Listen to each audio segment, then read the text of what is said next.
नीति हो या क्राइम या फिर हो क्षेत्र की कोई भी समस्या, हर खबरों से आपको कराएंगे रूबरू। देखिए सबसे पहले सबसे तेज पचवदून खबर। मुजफ्फरनगर पहुंचे थे जी। हाँ जी, किस तरह का माइक रख लो अपने वाला। भाई मैं मुजफ्फरनगर आया तो आरएलडी के लोग मिलके रास्ते में वे किसी और के खातर खड़े थे। मैं सोचे मेरे खातर खड़े, फिर मैं सोचा भाई ये तो मेरा नहीं कर रहे स्वागत। तो कोई बात नहीं भाई, मीरापुर हम लोग जीत रहे हैं, इसमें कोई बात छिपी भी नहीं है। और हम लोग जीत रहे हैं इसीलिए तारीख बदली गई। आपने कभी नहीं सुना होगा कि नॉमिनेशन होने के बाद इतने दिन चुनाव चलने के बाद फिर तारीख बदली जा।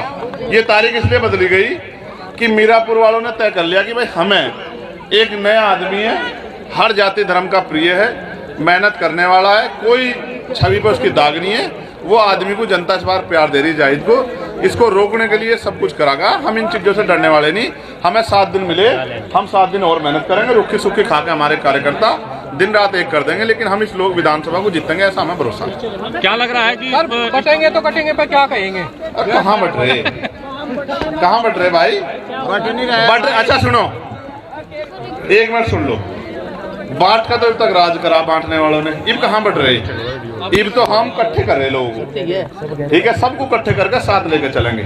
ठीक है, आप ये बताओ, पत्रकारों पर लठ बज गया गाजियाबाद में, बजा नहीं बजा? बता ईमानदार तो बताओ भाई। और पत्रकार जेल भेज दिए। और मैं फतेहपुर गया था, वहाँ प्रिया मौर्य को जो है उसके साथ जुल्म हुआ, अब तक आरोपी गिरफ्तार नहीं हुए। और वहाँ शिवम कोरी को जो है उसके पैरों के नाखून काट दिए, आरोपी गिरफ्तार नहीं हुए। और वहीं जो है पत्रकार थे दिलीप सैनी, उनको घर में घुसकर मार दिया। उनकी पत्नी ने जो बात मुझसे कही है ना भाई, मेरे दिल को लगी वो बात। मैं तो ये सोच रहा था भाई मेरी बात वहां तक नहीं जाती होगी। उसने बिटिया ने मुझसे कहा भैया आप ही दिला सको न्याय, मैं आपको देखती हूँ, मुझे न्याय दिलाओ, मेरे बच्चे हैं छोटे छोटे। मैं इस मंच से उस बहन को वचन दे रहा हूँ कि उसके सम्मान की भी और उसके बच्चों के अधिकारों की लड़ाई भी हम लोग लड़ेंगे। किसी पत्रकार भाई को भी अकेला नहीं छोड़ने के, किसी वकील भाई को भी छोड़ने, किसी किसान भाई को भी छोड़ने के, और मजदूर भाइयों को भी उनका मान सम्मान का वेतन, उनकी तरक्की के रास्ते खोलेंगे। सफाई कर्मचारी नियमित हो इसके लिए मैंने पत्र लिखा। पीआरडी के जवानों की वेतन वृद्धि के लिए, होमगार्ड के जवानों की वेतन वृद्धि के लिए, पुलिस के 8 घंटे की ड्यूटी के लिए, सप्ताह में 1 दिन की छुट्टी के लिए, आशा आंगनबाड़ी भोजन माता बहनों का वेतन वृद्धि के लिए मैंने पत्र लिखा। ग्राम चौकीदार, ग्राम रोजगार, सबके लिए मैंने पत्र लिखा। अभी तो मैं पत्र से लिख रहा हूँ कि सरकार इस पर काम कर ले। अगर मेरे में ताकत होती तो ये सबको तनख्वाह जो है ना इनकी 3 गुनी हो जाती जितनी मैं चाह रहा था, क्योंकि इनको भी बराबर वेतन मिलना चाहिए, समान काम समान वेतन। ठीक है भाई। उपचुनाव के बाद अगली बारी क्या है? 27, हम तो 27 में हमारी निगाह है भाई पूरी, हम नहीं छोड़ देंगे 27 को, हम तो तय करके बैठे हैं। अब हम हमारे लोग और हम किसी के भरोसे नहीं रहेंगे, हम अपनी ताकत बढ़ाएंगे। जिस तरह से इन्होंने आशीर्वाद एक गरीबों ने मुझे पार्लियामेंट में भेजा, और पार्लियामेंट में अब सबसे ज्यादा डिबेट किसी की है तो वो चंद्रशेखर आजाद की, आप चेक करवा लेना। अच्छा, बीजेपी के नेता, एक मिनट सुन लो। तो भाई ना हम हिंसा की बात करते, ना हम किसी को बुरा कहते, हम तो ये कह रहे हैं सब मिलजुल के राजनीतिक ताकत बनाओ। अब तक हमारे लोग तो ठगे गए, अब नहीं ठगे जाने के लोग। अब चाहे कोई पैसे वाला आ जा, चाहे कोई डरने वाले भी नहीं, ना हम डरते ना हम किसी के बकाये में आते। अब हमारे लोग ताकत बनाने की तरफ बढ़ रहे हैं, क्योंकि अब उनको चंद्रशेखर के हाथ मजबूत कर देंगे। अब बताओ क्या कह रहे थे? बताओ भाई। जान माल का आपने कहा था, उपचुनाव आपकी जान का सवाल है। हाँ देखो क्यों आज हमारे लोगों पे जुल्म हो रहा है। आज हमारी पढ़ी लिखी बेटियां घर में घूम रही हैं, आज हमारे पढ़े लिखे भाई बेरोजगार घूम रहे हैं।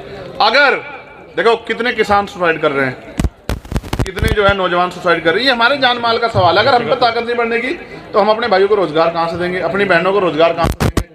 तो ये तो जान माल का प्रश्न है। हमारे लिए कोई व्यापार नहीं है कि किसी को लड़ा दो, कुछ भी कर लो। हम तो सब इकट्ठे इसलिए हुए हैं कि बाबा साहब अम्बेडकर ने कहा political power is the master की।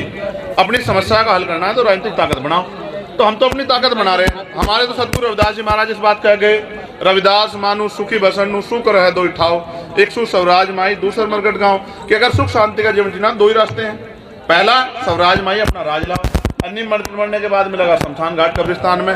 तो जीते जी राज लाने के लिए हम लोग बढ़ रहे हैं कि सतगुरु रविदास जी महाराज का बेगमपुरा राज का सपना पूरा हो।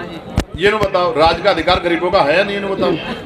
पहले तो अमीर राज करते थे राजा महाराज, अब गरीबों का नंबर तो ही पाया तो अभी तो गरीबों की आंख खुली, ये उनका राज आओगा। आप मेरी बात अच्छा, सुनते क्या? बीजेपी के नेता प्रत्येक सभा में जय श्री राम के नारे से स्टार्टिंग करते थे। आज बेलडा में जयंत जी का कार्यक्रम था, जय श्री राम का नारा किसी भी तरह से नहीं गूंजा गया है। अब ये तो भाई वो ही जानते होंगे, उनके तो राम भी चुनावी हैं बेचारों के। और उनके एक और प्रत्याशी हैं कुंदर के, उनको भी देख लियो।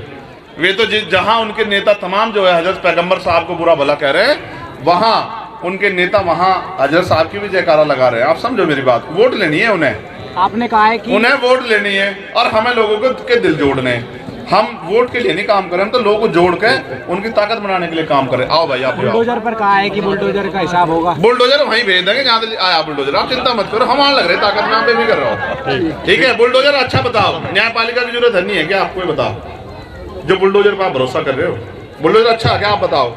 जिस दिन किसी पत्रकार घर पे चलेगा उस दिन एहसास होगा बुलडोजर क्या है, क्योंकि घर बनाने में बहुत जोर पड़ता है भाई पत्रकारों को भी। ठीक है, मगर मैं पत्रकारों पर आंच नहीं आने देने का, इस बात का भरोसा दिला रहा हूँ। ठीक है।